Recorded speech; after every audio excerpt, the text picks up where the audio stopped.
Okay, look, we need to talk about something here. I've wanted to make this video for months now, and I regret that I didn't, because I ran into a bit of a problem today.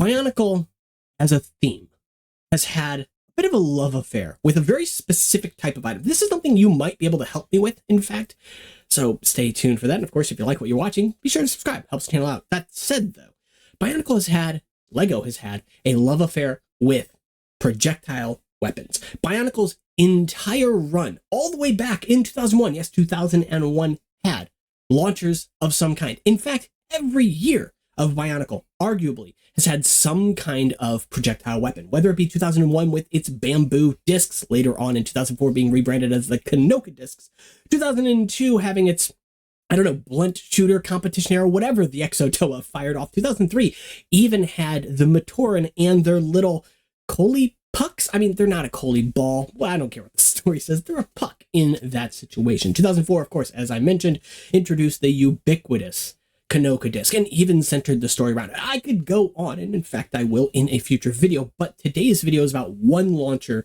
in particular, my favorite launcher from all of Bionicle.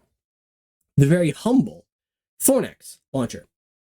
There are several reasons why I love this design, at least in theory, maybe in practice too, because this is where things get a little interesting. This is where I need your help. This is that Mandela effect, as I mentioned. So my very first Glatorian set all the way back in 2009 was Malum. Not because he was red guy, right? But actually I wanted Thornax in the store, did not have him at the time. I wasn't leaving with nothing, so Malum was who I grabbed. He looked great. Fire claws were such a cool concept, and I still love that character's design to this day, even though I do think ultimately he's kind of a flawed set, but he's a good set. But I do remember something, because when I saw this brand new launcher on the box, I was like, that looks so cool. It's simple in its design. These sort of spiked orbs that they shot off at the time, I didn't know that they were soft plastic, which is even better. And I love, again, concepts about that will be introduced in another video. But that said, these didn't just shoot Thornax, these little things right here. Love that they're supposed to be fruit in the story, by the way. A very nice nod to 2001 Bionicle, where fruit played a big role as projectiles there. But they were also backwards compatible with the most common projectile from Bionicle. More sets probably had these Zamor spheres than any other projectile from Bionicle. And what I find even more fascinating about that is that these outlived Bionicle for several years, all the way into, I believe, 2014 with the CCBS Chima sets, or maybe that was 2013. Honestly, time is a blur. And even past that, Lord of the Rings sets even had one of these, specifically a very expensive one. Don't buy it. It's a waste. But the point still stands, that the fact that this could use something so ubiquitous, once again, as the Zamor sphere, while also being compatible with a functionally very different item, is so cool. It's such a stroke of genius. But here was the thing. Here was the problem. My Malum had one of these Thornax launchers in it. Of course, 2009 set. But there was a problem. When I put it together, I noticed that the forks on it, what do I call these? Tines? I don't know. Branches, they were twisted slightly. They were askew. They didn't line up with each other. And later on, when I got Thornax down the road, I noticed the same thing. He had a problem too. I don't believe my next set did, but honestly, I can't remember what the set after Thornax that I got was. Point still stands. So I'm sitting there thinking to myself, man, are these pieces defective? Did they bend in the box? But no, it wasn't the piece itself that was bent. It was the axle hole. At the time, this is the first time I had ever experienced something like this, but it wouldn't be the last, because I actually am kind of a fan of Lego Technic as well. And back in 2014, 2015, I was a huge fan, buying all kinds of Lego Technic sets. One Lego Technic set in particular that I bought was a little yellow dump truck set. Fantastic little build, by the way.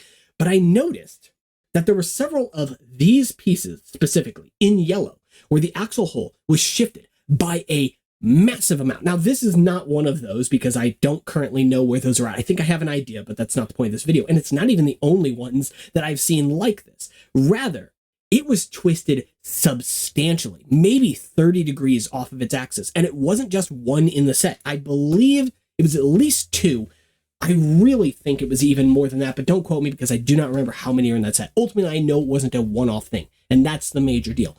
And neither was this Thornax launcher. So today, I dug out the Thornax launcher, preparing to make this video where I talked about launchers in depth, and I could not find any that were misaligned. I tested them all. I've got so many in front of me. At least, I don't want to say all of my collection because I don't know that. I'm sure that there are some Thornax launchers floating around somewhere. I don't know where they're at the moment. But the fact that I have all of these here and not one is misaligned bothers me because it makes me think, was I wrong? Am I misremembering this? I don't feel like I am, because I noticed something else too.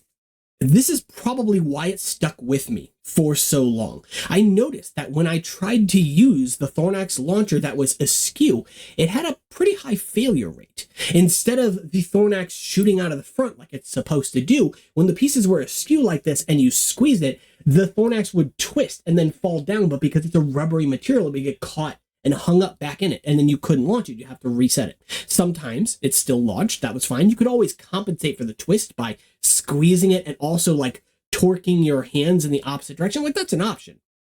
It's not a good one. And so I have to ask, does anybody else have this problem? Did anybody else run into this problem? Do you remember this being a problem? Because I don't know that I saw it mentioned anywhere. And there are many reasons why the Thornax is my favorite. There's also reasons why I believe I'm not misremembering this. We'll get to that in a moment. But the Thornax are some of my favorite weapons, if not my favorite, at least my favorite launcher from Bionicle, but even goes beyond that for many reasons. For one thing, the design is so simplistic. It fits in perfectly with Bionicle, with its aesthetic, but it doesn't scream that it has to be Bionicle. I would not have been surprised if I had seen this lining the side of like a supercar in Lego Technic just to get a little bit of grille detail there, because it's such a fascinating and simple piece. It also has very useful connections there. That nice pairing of an axle and a pinhole was quite useful. The material it's made of too, I don't know if it is ABS. It feels slightly different than ABS, but it feels different from polypropylene. So maybe it's its own thing. Maybe it's, I don't know, polycarbonate in some weird way. I really have no idea, by the way. And one other thing that I really liked about these weapons was how you could build them into other weapons. Like Izrakoth here is using one attached directly to a Gresh blade, giving that Gresh blade a lot more mileage than it has out of the box. And that's a fun way to use those parts. Obviously, there are sets that do this as well. The Baroness set, Samad, the Agori that rides that, also does something very similar to this. And it's also wonderful to know that although Bionicle only ever introduced this piece in pearl-like gray, it actually does come in a few colors, notably in flat silver, thanks to the introduction of that color with Hero Factory. Comes in the metallic titanium or titanium metallic, whatever, gunmetal, essentially, modern gunmetal from Lego. Somehow, fascinatingly, comes in orange, which is not a color I would have expected for this piece, but I don't hate it. And then, of course, black, just a very, very useful color, going to be showing up a lot in my bar magnet expansion project specifically. But here's the other thing. Before we end this video, the other reason why I brought this up in the first place is that pretty soon after the introduction, I want to say pretty soon, I believe 2012, Lego introduced this right here.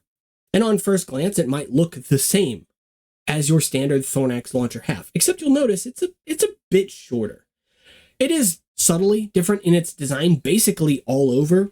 Pretty much none of it is identical to this, or even copy-pasted, but it's similar enough that you understand exactly what they're going for. And it makes me think, why did they design this piece if the other one already existed? Yeah, it's one module, one stud shorter, whatever, but was that really necessary? Did that help the design in any way, or was it to correct for the fact that some of these, the axle was just twisted? Am I imagining that?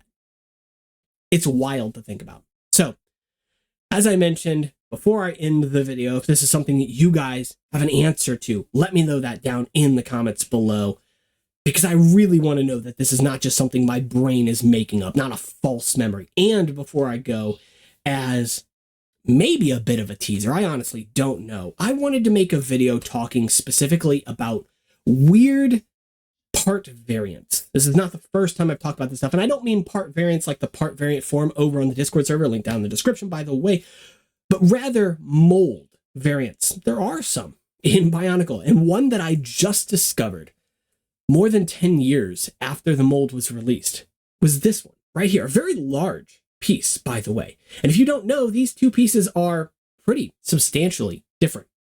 Most notably, in where the mold mark appears on here, you can see a big bump right here on the wing. No bump here. It actually moves up quite a bit. And in fact, there's a little bit of branch of plastic that goes down to the bottom of this pinhole that is completely absent here. There are some other differences between these as well. But why? They're different numbers and everything. Different part numbers, but the same year of design, according to LEGO. I've never, from what I can tell, seen these in pearl light gray, but I also don't have an exhaustive collection of these pieces specifically. So all of mine in this form factor are in this flat silver color, but I have at least one in flat silver that is of the more classic style, I guess, the style introduced in, I want to say 2008. So is there a reason that these are different from each other, or is that just one of those funny little things that happen somewhere along the line? All right, so I'll see you all in the next one. Again, take care, enjoy, let me know your thoughts down in the comments, subscribe, all that stuff. You know what to do. Thanks. Bye.